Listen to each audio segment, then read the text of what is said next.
Hi, and welcome to today's Career Exploration Series. We're glad to have you joining us. Today's topic will focus on the fields of performing and visual arts. My name is Dr. Jo Tuitt, and I'm going to be your host today. We have an expert panel with us today. I'm super excited to give you an opportunity to meet them and get to know them. They're going to share with you information about their college pathways, their careers, up-and-coming areas within their fields, and so much more. Plus, the thing that I absolutely love about this program is that you get to ask questions of them. So be thinking about what you want to ask. We're going to first do some introductions, but if you're here in the Zoom room and you have questions, you can drop those either to me privately or to everybody in the chat box. And if you're watching on social media, you can email those to my email address, which you see on the screen in front of you. Or you can send them to me in the comments there on social media. Sorry. So those are the ways you can get those questions answered. With that, let's start off with some introductions. Christina, can we start off with you, please? Sure. Hi, everybody. I am Christina Providence, and I graduated from the Academy in 1992 as part of the inaugural class of the Academy. And I have a background in dance. I went to Ohio State right after school, right after the Academy, and did an undergrad at Ohio State, a BFA. Took a couple of years in my career and then went back to school for my MFA in dance. And I finished my MFA in 2005, also at Ohio State. And again, had a career, traveled a little bit, went to New York, overseas, and eventually settled back down in Columbus, Ohio, opened a Pilates studio here, which I still run. So I've had a Pilates studio since 2010. And I now, in addition to running my business, I also work as a business coach specializing in values alignment and integrity-driven influence. Thanks for having me. Awesome. I will jump in.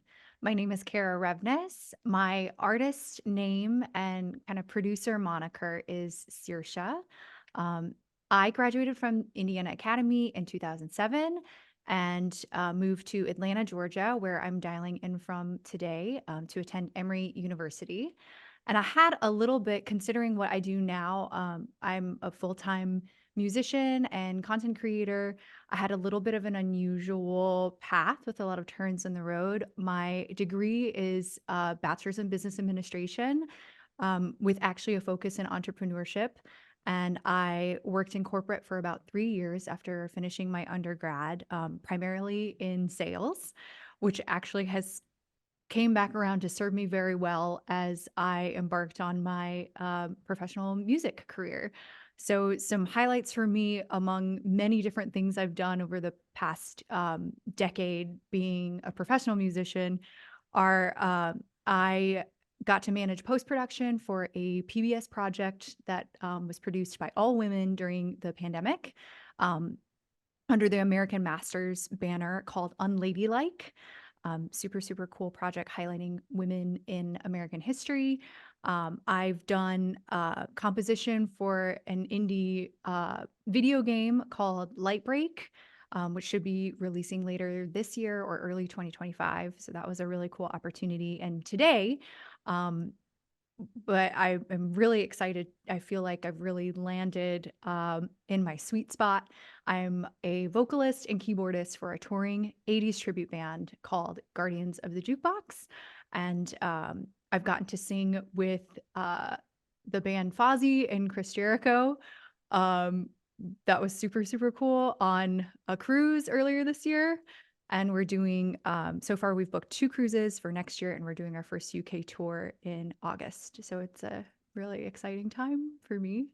And I'm just really excited to be here and answer some questions about my unusual career path.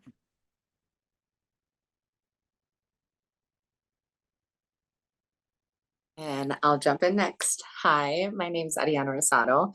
I was class of '09 with the Indiana Academy. And after the Indiana Academy, I actually went to school in Chicago at St. Xavier University, where I studied mass communications and business marketing. And then from there, my life took a little bit of a turn and decided to go the performing arts route. I ended up dancing for the Bulls for 5 years. And then from there, that kind of slingshotted my professional dance career. I now live in Los Angeles, where I am a full time commercial dancer. My highlights are a little all over the place. I like to say I have a lot of variety in the artists and things that I've done as a dancer. I've done commercials. Actually, one of my main commercials that I loved that I did was a Super Bowl commercial that I got to be a part of for Vroom. But then when it comes to artists that I worked for, I worked for Beyonce, I worked for John Legend, I worked for Gwen Stefani, I've done TV shows, movies, and most recently I've been dancing with Maluma, if you're familiar with Latin artists, and then a rock band, if you know Motley Crue, which has been absolutely amazing. But when you think of the different types of dance that I've had in my life, it's been a very big variety, but so much fun. And I will say that when I was back at the academy, I would have never thought that this is where I was in life, but I'm very grateful for all the twists and turns that have happened and brought me here today. Thank you all so much for those introductions. Let's go ahead and open things up for questions. Just as a quick reminder, if you're here in the Zoom room, you can drop those questions in the chat box to me privately or to everyone. And if you're watching this on social media, you can email them to me at the address on the screen, or you can drop them in the comments, and I'll be sure to present them to our panelists. To start you off with your first question, though, how did you choose your field, or did did your field choose you? And what attracted you to it?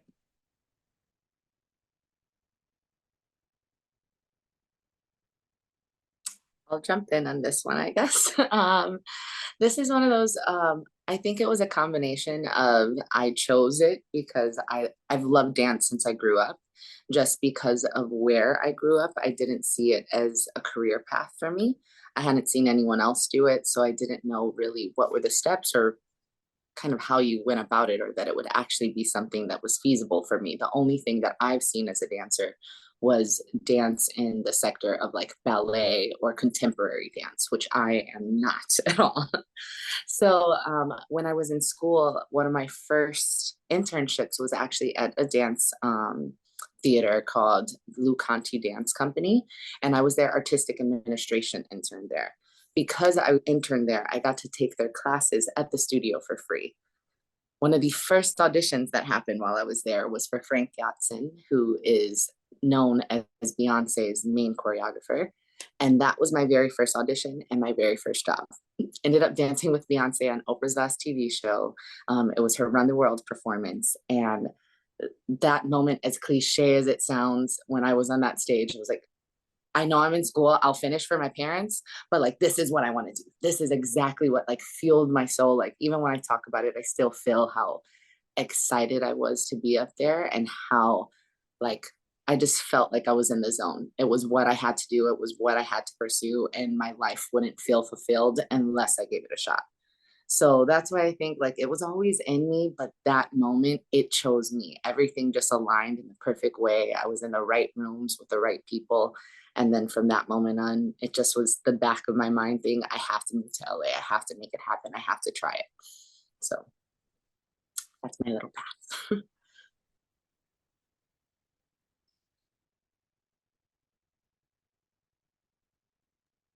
How about you, Kara? How did you choose yours? I can relate to feeling like it's a little bit of both, but more that my path chose me. Um, I was working full time for a company here in Atlanta called World 50 in the management consulting space. I had just gotten married, and I could tell something was missing. But it didn't really hit me until I went to see Vanessa Carlton, who was one of my favorite 90s singer-songwriters. And I remember exactly where I was standing in that venue here in Atlanta. And I had like this epiphany moment of, if I don't try to do something with my music beyond it being a, back burner hobby thing that I will look back and I would regret it. And so I made plans to leave my full-time job, um, literally standing there at the concert. It was like my brain was like was making a plan, and I ended up working for an executive coach part-time while I was taking any gig I could find just to get that experience under my belt.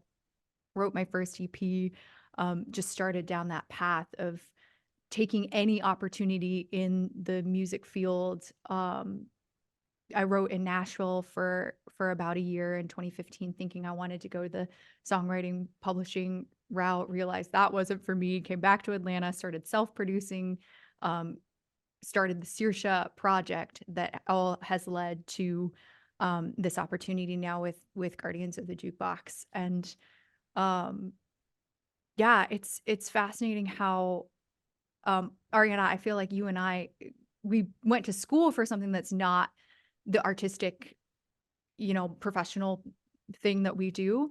Um, and I think in some ways, I actually am really, really happy that that's the way things worked for me, because it gave me a foundation on the business side that I wouldn't have had, that I can see can be a weak spot for some of my colleagues in the industry. Um, but it's, you know, like you said, I had no idea that this was where I would be, um, on graduation day. But I will say the Academy gave me an opportunity. My classmates chose a song that I wrote as our class song, which was like, I was actually thinking about that this morning, getting ready for the panel. So it does feel very full circle to me to reflect on that and where my heart really was. And now I get to do that for a living. Hmm, Kara, well, I'm gonna yeah. jump in real quick on that because the funny thing that I always forget, I actually danced at my graduation. Me and my roommate did like a mime performance to Never Would Have Made It. And I get like it's one of those memories where I'm like, hold on, I've literally always wanted dance and it's always been Mhm, there, but I don't know, it just never would have thought that that's where I would have made it to today. So very mhm. similar. Yeah. For me, dance was always in my life as well. When I was a little kid, I used to make up dances in the living room and like get all the neighbor kids to do them. And I was very lucky to have a supportive family. So I started my ballet training at age 6. And for my generation, that was pretty much mandatory, so-called mandatory, to have a career. Um, I wasn't actually a very diligent dance student. I now can tell you in retrospect, I didn't know the difference. But I was able to continue my training all through school. And then when it came time to apply for colleges, I was on the fence between doing a liberal arts degree and doing an arts degree, because again, that was a very unorthodox route, especially at the academy. I think our class had almost 100% matriculation rate from our from our high school to to college. And I think there were only a couple of arts majors out of our class. So what made the difference for me, I remember this so clearly, and I tell my students too. I was on the fence, and my parents were wonderful. I applied to, I think, 4 liberal arts school or 4 dance schools and 3 liberal arts, or vice versa. And no, it was 4 dance schools. And my parents took me to 4 auditions in person in Ohio and New York and um, Chicago. And I wanted to go to NYU so badly. And it was really expensive. And they only gave me $2,000. And um, my parents didn't pay for college. They were wonderful, but they didn't have like a lot of money saved up. So Ohio State gave me a full ride. So it was the academy that got me in because it was an academic scholarship, and I had a sweet scholarship that paid for everything for 4 years. And I had the luxury of going to one of the best dance departments in the US. And It was absolutely the best decision I could have made. Forgot the kicker here. So when I was on the fence, my mom asked me, I was like, I don't know what to do. I don't know which way to go. And she was like, well, what does your gut say? And I said, dance. And she's like, do dance. And her advice was, in undergrad, it doesn't really matter what you major in. She's like, when you get hired, people look for the fact that you did the degree. And so, if you want to do something like engineering, you need an engineering degree. But from my undergrad class, we have doctors, we have attorneys, we have, no matter what you want to do, you can, like, to go to med school after a dance degree is like a year or two of prereqs that you have to take. And then you apply to med school and you stand out from the entire crowd because there's not very many dance majors. And so they're like, they take a second look at you. So it turns out, again, this was not strategic on my part, it's hindsight, but it turns out that an arts major is a huge asset in your career because it typically makes you stand out from the crowd. And now I work as a business coach, and I have to tell you, like, there's nothing in business that's nearly as hard as trying to get a bunch of dancers in the same room at the same time consistently to prepare a show and bring it to the theater. And choreography is management. And so I did that at an international scale as both, and everything else that you have to do to hustle to create a career in the arts. And, just like Kara said, kind of the flip flop of that is that it's not hard for me to do business because I have a whole lot of information and experience that fills in the gaps. And I think the biggest piece for me as a dancer that I bring to business and to coaching that's different from most coaches is the skill of embodiment. And the fact that as an artist, I'm skilled in being mindful and present and including myself. I monitor myself very easily while I'm in relationship with other people. And, a traditional classroom training typically has you outside yourself, just paying attention to the information. And so it's you're not as available to take in the whole situation. You kind of have to learn that. But as a dancer, that was sort of baked into my experience. And so I, of course, through my training, my education, my career, had to gather and practice all the other skills that were required. But I think, the advice that I got back when I was in high school to follow my gut, it turned out to be the exact right advice. And then, all the other resources and wonderful people in my life that have supported me and trained me and educated me and mentored me and loved me have been the big difference. And the Academy, I gotta say, you cannot beat the Academy for that. Yeah. And I'll agree with you completely. You can't Yeah. beat the Academy on that. Yeah. Thank you all so much for that. The next question was one that was pre-submitted by somebody who couldn't attend today. So the question is, I am currently a junior and train about 40 hours a week in various forms of dance. I'm currently in the college search process. I recently passed the audition and was awarded a scholarship for my dream school, which is AMDA in LA. But I want to make sure that I'm making the best choice. What schools would you recommend I look into? Do you want to speak to this, Ariana? I'll speak on it a little bit only because I didn't take the same route that Christina did, so she probably can give a little bit more there. What I can speak on is AMDA as a school, only because I am in Los Angeles and a lot of the colleagues and people who I work with have graduated from there. Actually, one of my agents now just was faculty at AMDA. So that also plays a part in it. Like, you are going to meet great connections if they decide to go to AMDA. You'll be around people who might turn out to be agents later on down the line, choreographers that you work with. The people who they bring in are great, and you're already in the city where if you want to have a commercial dance career, it's either here, New York, or Atlanta. Like that's just to have a very thriving career. Those are going to be the three markets you want to be in if it is commercial dance that you're looking at. If it's something that's a little bit more theater and contemporary and ballet based, that can be a little bit different. But from what my experience is, people that I know loved AMDA. They love the connections that it brings you.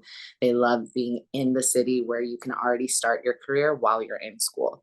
Like there's people who I know who are still in school and are unset with me as well. So that's a really good thing while they're thinking of schools to go to, knowing if they want to start their career right off the jump, or do they really want to just focus on their school while they're in school. And Christina, since you went for dance, I feel like you can speak on this so much better. I can a little bit, not better, but I can just give my point of view. First of all, even though I just finished up 2 years teaching at Ohio State, I don't know the whole landscape very well of what's available in academic dance right now. I will say I'm clearly biased. I think if you haven't already looked at Ohio State, definitely give it a look. It's an absolutely incredible program at every level. But a big part of this conversation really depends on what type of dance you want, what you're looking for in academics, and what type of culture you're looking for, because there's a huge difference between cultures and styles. And like, for example, at Ohio State, when I was there, our culture was very focused on modern dance, and we're still a strong contemporary program. If you were majoring in ballet, you would have gone to Butler or one of the conservatories, usually further east. But the academics at Ohio State were really available, and sort of the well-rounded nature of going to a program that wasn't a conservatory program is part of what served me so well. And now Ohio State, again, in academic dance, the training is incredible. The students now take not just ballet and contemporary, but African dance as part of their foundational training. And they bring in, like, we have a couple of professors that teach, one that teaches Mexican folkloric dance, and then they both teach contemporary. And that program was always really strong, even back when I was there. I trained in African dance, which is foundational to dance training. I mean, it's, I think, in American dance, more foundational than ballet. So that was really not recognized widely at the time, and is becoming more and more recognized now. So those types of decisions that are made at the departmental and leadership levels are really important to how you develop as an artist and as a person. And so I would, keep doing what you're doing, which is talking to people and asking those types of questions. And then when people are giving you interesting answers that interest you, dig a little deeper. My advice is always going to be work the relationships. So look at who you vibe with and who's generous with you and willing to share more, and just keep leaning into those relationships, because they'll tell you where else you should look. And get off the paper. Like, paper, yes, internet, yes, great. But do not hesitate to pick up the phone and call the department or email them. And I'm going to say phone because I'm Gen X, but I do think hearing someone's voice and having a one-on-one interaction with them long before you are in the formal application process is a really good idea. I also worked for the Princeton Review for about 20 years as a test prep instructor and trainer there.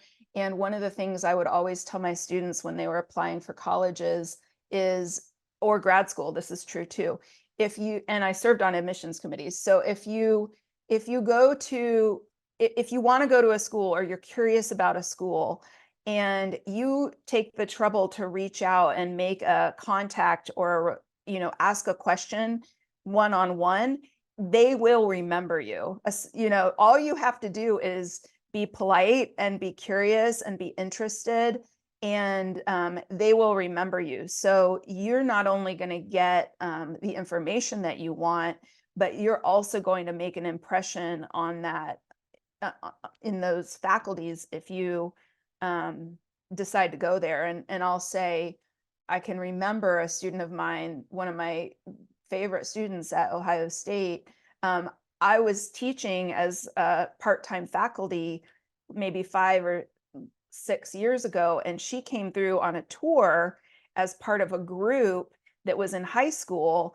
And I remember meeting her that time because she was just so engaged and curious. And it was like maybe, 10 minutes, but I remember her. And later when she came into my class, I remembered her. And so, I think sometimes when we're first applying or thinking about applying, we think we're like this faceless member of this huge crowd.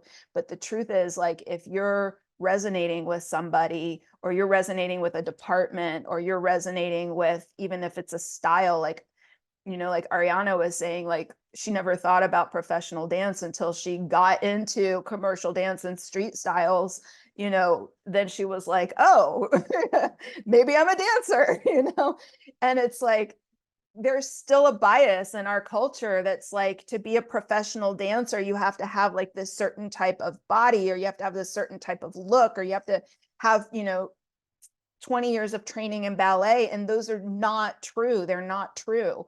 There are so many opportunities in dance, and you have no idea what they are until you get into the world of it. But it's just like any other career path, which is that it's all about who you know, and it's all about being a good person, and the give and take. And so that's my advice: is reach out, make those connections, ask lots of people where they recommend, and then just work that network, and you'll be planting all the seeds you need for a really great career. Great, thank you all so much. Just as a quick reminder for those watching in the Zoom room, if you have a question for our panelists today, just drop that in the chat box, either to me privately or to the whole group. And if you're watching this on social media, you can email your questions to me at the email address you see on the screen, or you can drop them in the comments and I'll present them to the panel. All right, so this next question is specifically for you, Kara. And it's kind of a double question here. So, what advice do you have for someone trying to make it in the industry? And for somebody that's interested in songwriting and recording, how do you get yourself into the studio to record and to get your music out there? Great questions. And I apologize. Our lawn crew is here, of course, now, because I'm on Zoom. So I'm sorry if there's a little background noise. That's what that is. Um, I would say, okay, I fixated on the recording and the songwriting a little bit. Can you refresh me on the first half? Yes, it's advice getting started in the industry. Getting started. Okay. I would say it's really helpful that you know that this person knows what they're interested in the recording and the songwriting side of things. For young people now, there are so many resources outside of the traditional, college path, that I think, based on what genres that you're interested in, that's going to narrow things down as well. But I think some of the best ways to get started are just experiment on your own. Use what you have and just get your hands dirty. Some of the best foundational training for me was after my time in Nashville, where I was doing a lot of songwriting. I found some great mentors who were like, you have this background. I took classical piano for years as a kid. I'd taken voice. I knew how to play guitar. They were like, you have all of this musical instrumentation background. Are you sure that you don't want to build some experience producing and recording music? And I was like, well, I'm not really sure how to get started. And they were like, well, why don't you just download a digital audio workspace onto your laptop and just start playing around. So I think one of the best ways to figure out which ways to lean are to do just that, just to play and kind of get in the sandbox and mess around. See where you're strong. Maybe you feel really confident composing or with lyrics, but less confident on the audio engineering side, placing microphones or gain staging, kind of like the more technical stuff. But see where your strengths and your weak points are, and just where you gravitate. I think one really beautiful insight that's coming out of this panel is trusting your gut and trusting your intuition and what lights you up. And I I will say for myself, I think it took 10 years in the music industry wilderness for me to realize, oh, singing on stage and performing, that is really with a band, not just by my lonesome. That is what really feeds my soul. So I think not to give a super woo-woo answer, but in terms of getting started, I think do things that will take action that will help you figure out what that is, um, and find resources that fit your learning style. If you know that you're someone that needs the structure of a four-year college, there are some amazing audio engineering programs out there. Now, this was something that was still kind of a new field in the academic world. When I was at Emory, they were just starting a music business program, but there's more and more programs popping up that focus on both the artistic aspect and the music management, online marketing aspects, which if you want to do music professionally, I just really encourage you to also embrace the marketing piece of it and the business pieces of it so that you have a lot of ownership in your career. Um, I'm on the board of Women in Music Atlanta chapter, and we had a panel this Thursday, and our panel was made up of all music industry professionals that work at major labels or have worked at major labels. And every single one of them said that that is not the model to pursue if you want to do music professionally. Um, Independent is the way to go. So empowering yourself with as many tools as you can in your toolbox to do that is key. Then the flip side of that is you can't go it alone and you do need a network. So getting yourself plugged in, whether it's online or whether it's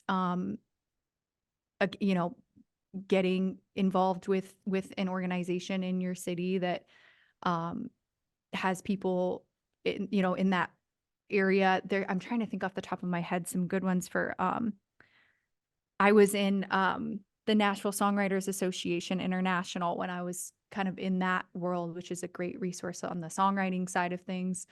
Um, the PROs, the performing rights organizations, have some great resources as well as CAP and BMI.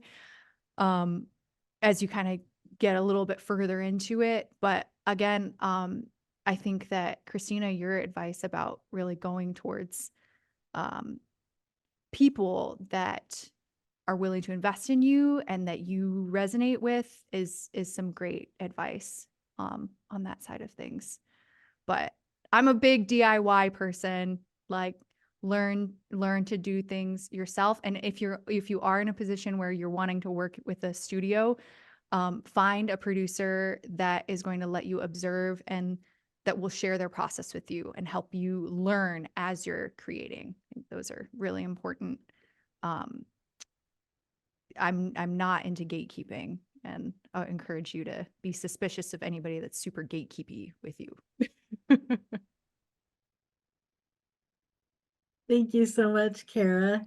All right, our next question is for all three of you. What is your favorite part of performing, and who are your role models or mentors?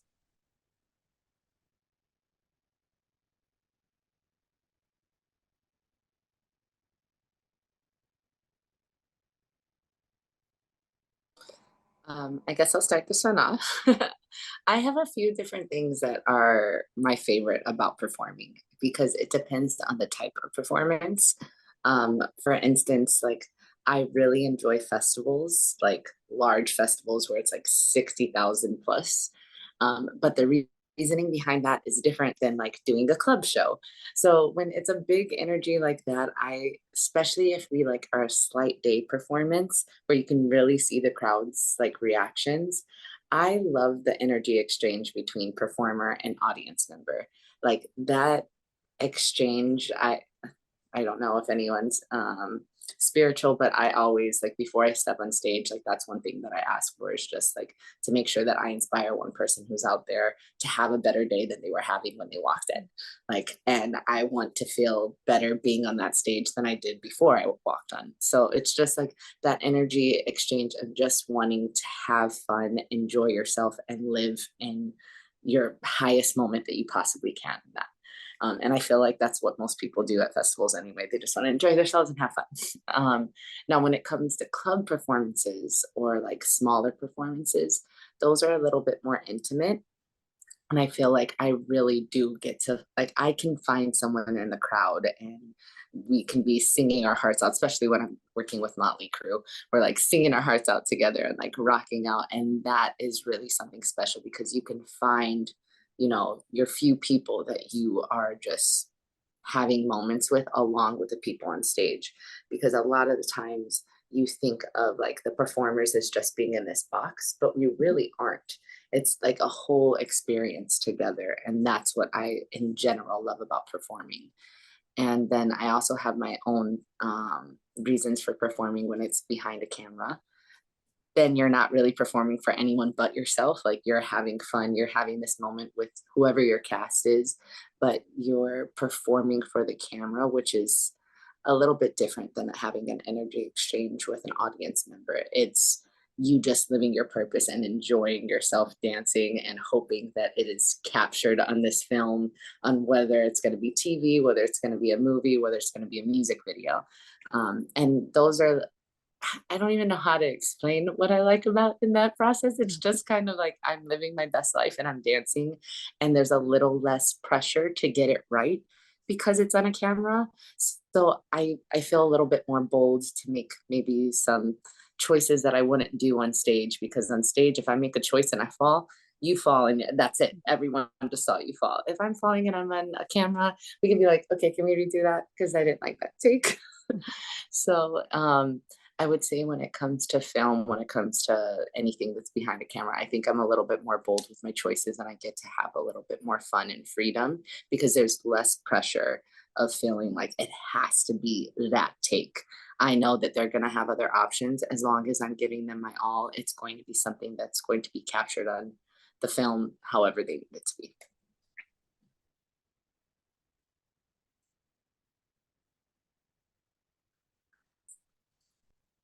I want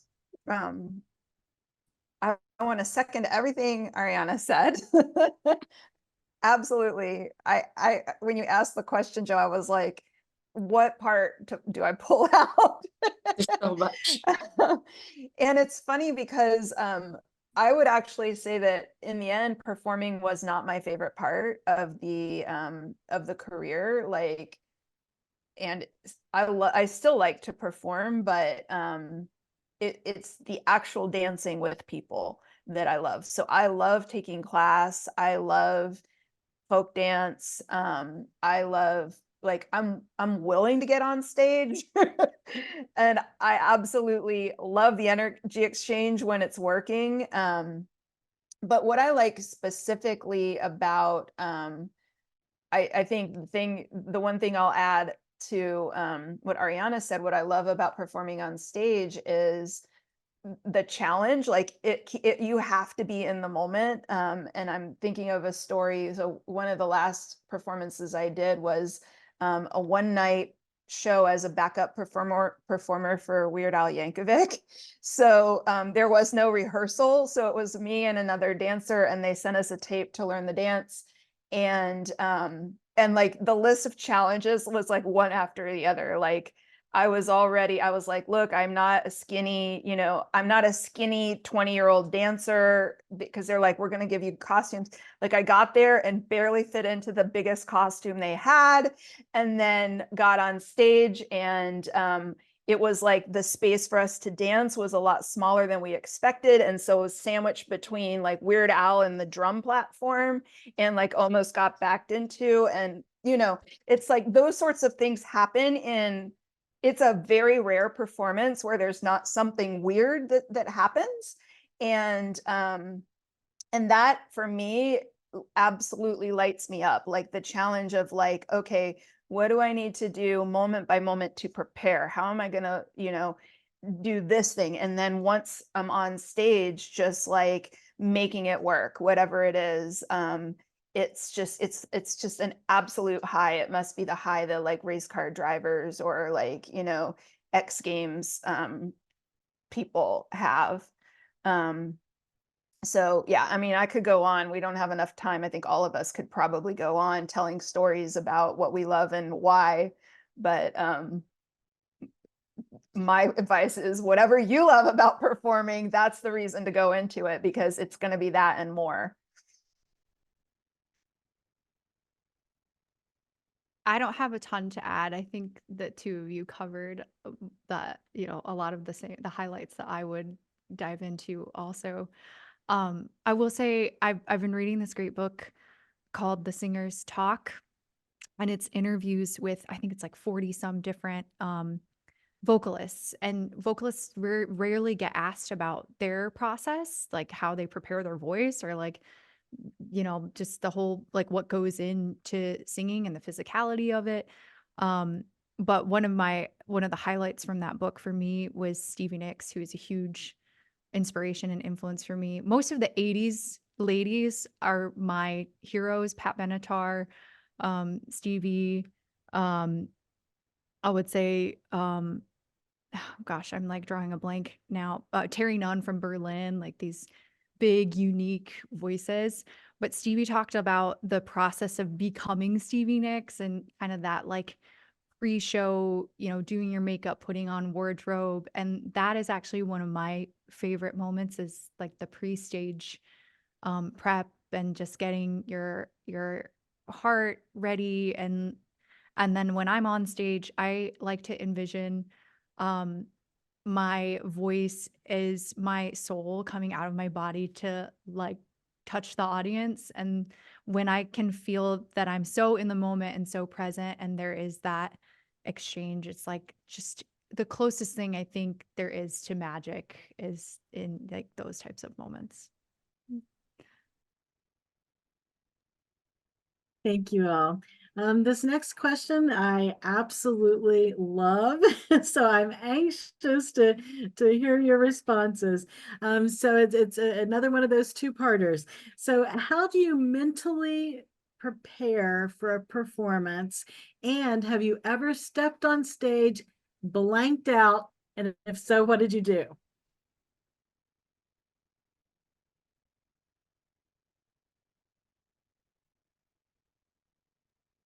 Again, I guess I'll start this one.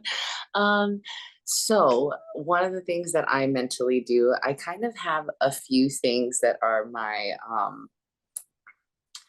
they're like my rituals that I have to do. And if people who have worked with me long term, like anyone who's done a tour with me, they kind of know the drill at this point. Um, if I am on a long term job where I can go early, I always like to run the stairs of whatever venue I'm performing in. It's like double as my workout, and also depending on elevation and where I'm performing, it kind of lets me see how hard a performance is going to be, because the higher elevation, the harder it can be. Like there's plenty of performers who have oxygen on the side of the stage just in case when we're in higher elevations. So that's a little two-parter for me. It just makes me feel like I get acquainted with the space, but also acquainted with where the audience is going to sit, and I get to see the stage and the venue from every angle when I run the stairs. So that's like my morning ritual of it. And then before I'm hitting stage, I have to pray. I have to do push-ups. I have to do my squats. And then I like to touch everyone who's a part of the program, whether that's my playback, the guitar tech, anyone who is on stage is going to get a pound it from me. Some people have, like, depending on who it is, we have like handshakes now, but they know, like, okay, Ariana's about to come through. And I'm like, all right, pound it, let's have a good show. Let's have a good show. Because to me, every single person who's on that stage is now a part of the experience that we're about to have. And I think it's important to check in with one another, have that exchange of being like, you're important, I'm important. We're all going to make sure that this program or this experience that we're going to put on is one that's going to be memorable. Doesn't matter if we're doing it 5 times a week, 6 times a week. We just have to make sure that we're checking in with each other and getting our energy right before we step on stage or before we do whatever job it is for the people who are on stage. So that's kind of how I get my mental. If it's something that I'm really nervous about, I kind of have to make sure that I check in with myself and just say, Ariana, you've done the work. You know everything that you need to know. You've prepared yourself up until this point. Don't go on stage and blank out, because it does happen to people. I've had little blankouts, nothing that's ever been like crazy where I've forgotten something. But I think as a performer, we've all had those moments of like, you're doing something and you're like, what happens next? And then your body, you have to trust your body and knowing, like, I've done this a million times. My muscle memory is going to take over. And I'm also such a professional that once that happens, I'm going to recover quickly, because recovery is everything. And a lot of performers will tell you that it's less about the mistakes, it's more about how you recover. So that's my mental of like how I prepare myself. I'm like, okay, you're really nervous about this. It might be a new song that just got thrown in that morning, but hey, you have all the tools in your toolbox. Your body knows what to do. Trust yourself and let it go. Because the moment you put too much emphasis on it, you're going to get in your head and you're going to mess up. So those are my little like rituals and things that I have to do just to get me right. And then the little mistakes that might happen, you just got to let them go. There's so many different times. I'm pretty sure as performers here, we all could have like a million things where we're like, that wasn't a great performance, but no one else remembers that except for us. Like all of my mistakes that I can talk about, if I asked an audience member, they probably don't know. They don't know. It's just me wanting to be perfect. But part of performing is the fact that live performances aren't perfect, and those little imperfections make the performance that much better.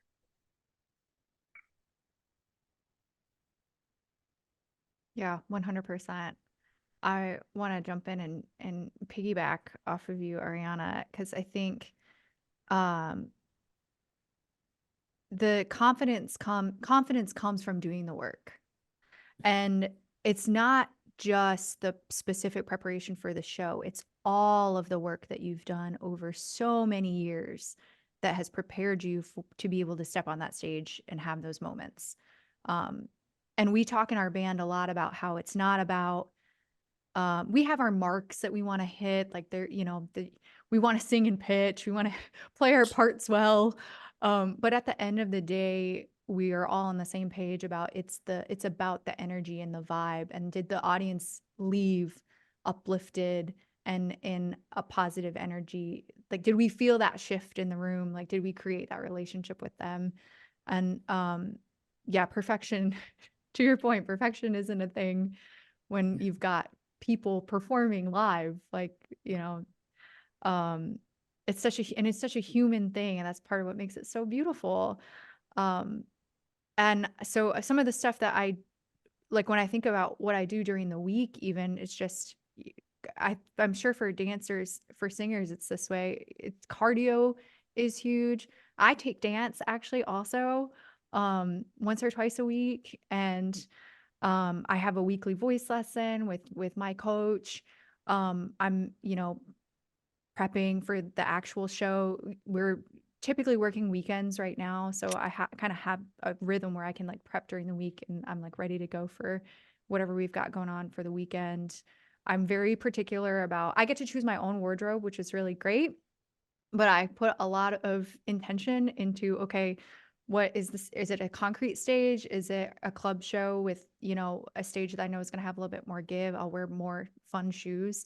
Are we outside? Are we inside? Um, and kind of putting the thought and the intentionality in, like doing my homework before I show up on show day, is all part of setting that foundation so I can show up and just be present and not be thinking about any of those things. But in those moments that I forget a lyric, or maybe the set list didn't reflect the transition that's actually happening on the stage right then, I just keep going, smile.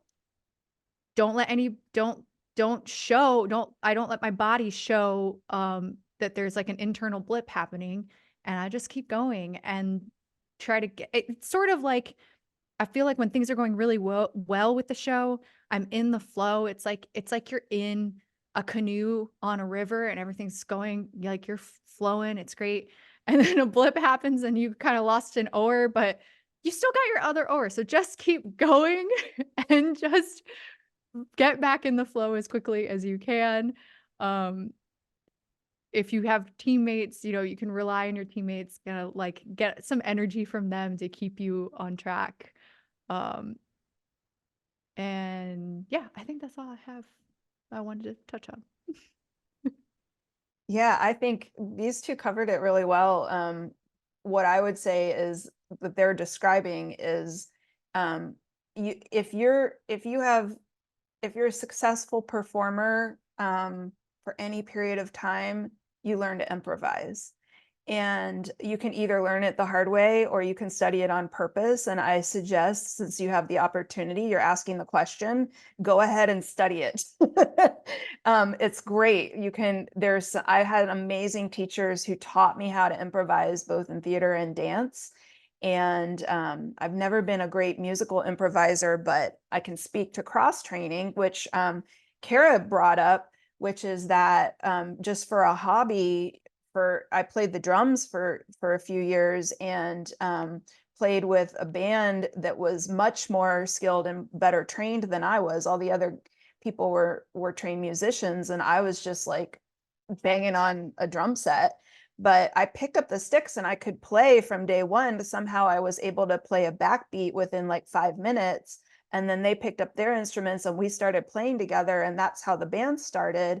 And then my friends that were like teaching me like really how to play, they were like, how do you, my one friend was like, he was like, the one thing that you do that most beginning drummers don't do is like, you don't stop. He was like, you drop a beat and you just like keep going. And he was like, I don't know how you do that, because it took me years, and everyone I've ever taught, it takes them like years to be able to do that. And I was like, it's just the same thing as dancing. Like if you miss a step, you just keep going and you listen to the other people and you just pick up the beat or the step or whatever. You like try not to run into Weird Al Yankovic. Like you're just basically, you're in a sort of like heightened survival mode.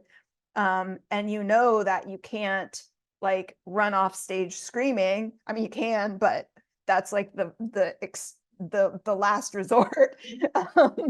And so you figure it out. But I would definitely say that it's a lot less terrifying if you learn to do it on purpose. Because my horror stories, I have a few, but they're pretty mild, because like these two have said, the muscle memory kind of is the thing. Like I've gone on where I didn't necessarily know what was happening, but my body knew what was happening. And so that's uncomfortable, but it's not actually that big of a deal, as long as you're fully with yourself. So yeah, my suggestion is improvise, learn to improvise one way or another. Thank you so much. Our time has gone so very quickly today. So as we begin to wrap up, would each of you mind sharing a piece of advice, words of wisdom, or any last thoughts with our group today?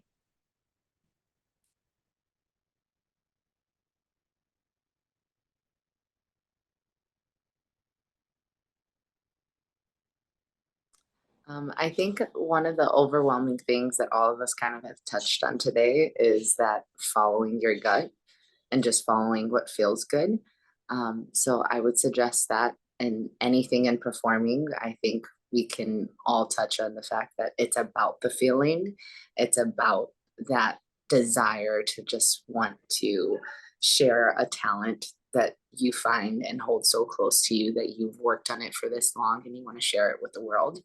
So following whatever that is for you, knowing that if it's feeling right, it means you're in your purpose. It means that you're doing something that you should be in that moment. So just follow that, explore, play. Like, I think we forget to play as we get older. But playfulness, especially in your craft, is only going to bring out so much more creativity and so much more brilliance and so much more genius if you just have fun with it and remember what it is, that childlike version of you when you first found this craft or first found this art form. Find that and try and bring that out daily. And I think the more you do that, the better you're going to become, and the more you're going to find whatever the path is that you go, which might be knowing it from the jump, like you heard from Christina, or maybe like me and Kara, who like we've kind of found or stumbled into our path, but now we're sitting here like with roots grown and feel really confident in where we're at. So follow what feels good, and if you have any questions, I'm sure all of us would don't mind being reached out to. So find me if you want to. I'll drop my Instagram on there. You can shoot me a message if you have any questions.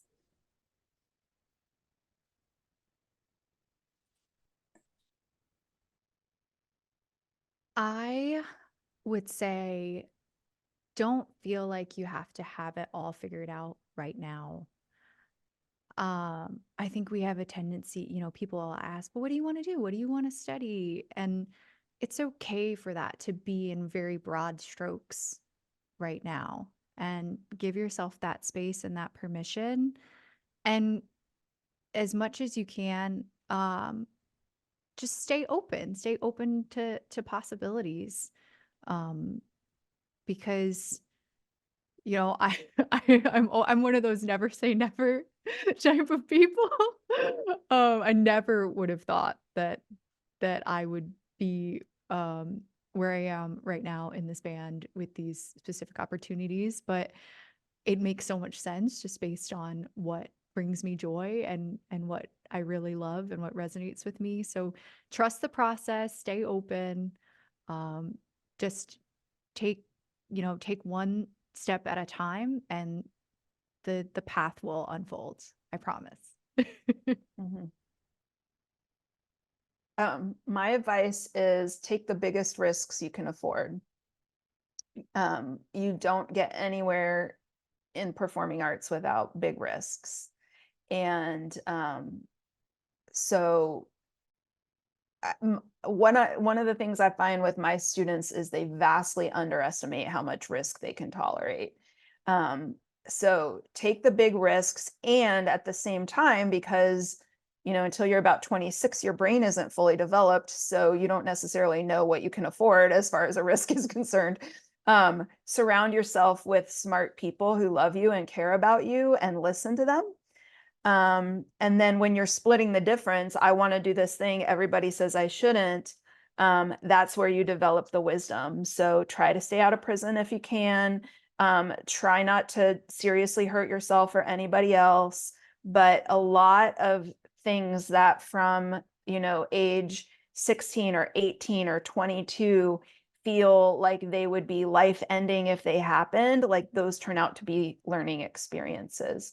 And I think the biggest risk at a young age is not like we do tend to look back and regret the things we didn't try, especially in the performing arts, like especially as a dancer. That's why I went into dance, and it's why my mom encouraged me, is that while I love dance and have a lot of things that I can do as a dancer now, I cannot have the career that I had when I was 18 or 20, because 50-year-old people don't do what 20-year-old people do.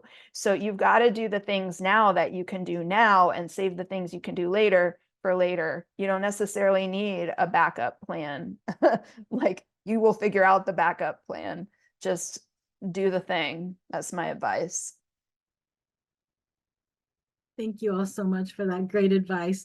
And a huge thank you, Christina, Ariana, and Kara, for joining us today and for sharing so much great information with our participants. And to all of our participants, either here in the Zoom room or watching on social media, thank you for joining us. And this program concludes this series for the school year, but please be watching our website. You can see the address there on the screen next to my name this fall when we'll announce another fantastic career exploration series. Again, thank you all so much for joining us. Have a beautiful day.